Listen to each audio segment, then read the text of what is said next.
সামনে, সেই সময় তাকে ঠান্ডা মাথায় কাছ থেকে হত্যা করা হয়। এই হত্যাকাণ্ডের মাধ্যমে জুলাই বিপ্লবের আন্দোলন অনেক বেশি গতি পায় এবং সারা বাংলাদেশ জুড়ে আপামর জনসাধারণ সাধারণ ছাত্রছাত্রীদের সাথে বৈষম্য বিরোধী আন্দোলনের সাথে একাত্মতা প্রকাশ করেন এবং দিনে দিনে আন্দোলন তীব্রতর হয়।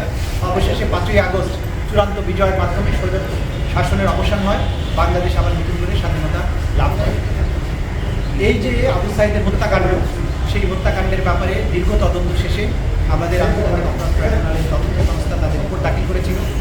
সেই রিপোর্ট পর্যালোচনাপূর্বক চিফ প্রসিকিউটরের কার্যালয় ফর্মাল চার্জ রেডি করে দাখিল করেছিল এবং আজকে সেই ফর্মাল চার্জ এবং অন্যান্য ডকুমেন্টসের উপরে শুনানি করে আন্তর্জাতিক অপরাধ ট্রাইব্যুনালের দ্বিতীয় ট্রাইব্যুনাল 30 জন আসামির বিরুদ্ধে অপরাধ আমলে গ্রহণ করেছে। ইন্টারন্যাশনাল ক্রাইমস ট্রাইব্যুনাল অ্যাক্টের 3-2 এবং 4-1-2-3 এই ধারায় তাদের বিরুদ্ধে অপরাধ আমলে গ্রহণ করেছেন। আগামী 10ই জুলাই পরবর্তী শুনানির জন্য দিন ধার্য করেছেন।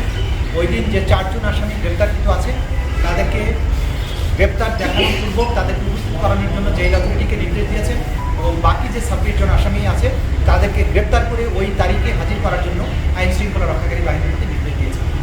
সেই দিন আসামিদের উপস্থিতির পরে বিচারের জন্য যে স্বাভাবিক কার্যক্রম সেটা গৃহীত হবে। যদি সকল আসামি গ্রেপ্তার করা না যায় তাহলে পলাতক আসামিদের ব্যাপারে স্টেট ডিফেন্স লয়ার নিয়োগ করার জন্য আদালত আদেশ দিতে পারেন এবং তার মাধ্যমেই আনুষ্ঠানিক বিচারের যাত্রা শুরু হয়ে যাবে।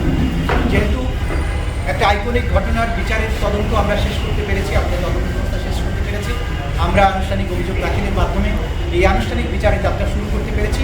আজকে এই মুহূর্তে আমরা জুলাই বিপ্লবের শহীদদেরকে আরেকবার স্মরণ করছি এবং দেশবাসীকে এটা আশ্বস্ত করতে চাই যে আন্তর্জাতিক অপরাধ ট্রাইব্যুনালের তদন্ত সংস্থা এবং প্রসিকিউশন দিনরাত আপনারা চেষ্টা করে যাচ্ছেন এই বিচার, এটা জাতির একটা বড় প্রায়োরিটি এবং ভবিষ্যতে এই অপরাধের রিকারেন্স ঠেকানোর জন্য রাষ্ট্রকে যে জায়গায় যেতে হবে সেই জায়গাটা নির্ধারণ করার ব্যাপারে আমরা দিনরাত কাজ করছি।